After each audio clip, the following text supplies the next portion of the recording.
Hello everyone. So finally got the GPT-5 model in your GPT apps. So I'm going to show you there's a small update in ChatGPT, all the big new update that you use.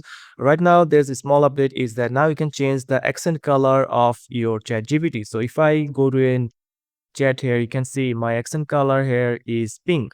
So this way you can change the color to blue, yellow, orange of your accent color. So if I just go to the of my profile icon of ChatGPT, then go to the settings option and you can find this option of accent color, which is pink.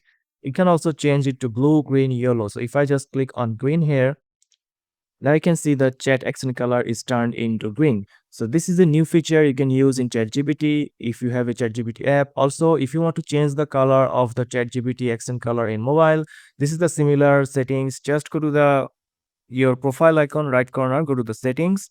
There's a small difference is that you just need to go to the personalization option, and after that you will find the accent color in the personalization option if you are using an Android or iPhone. So that's how you can change the accent color of your chat GPT in iPhone or Android phone.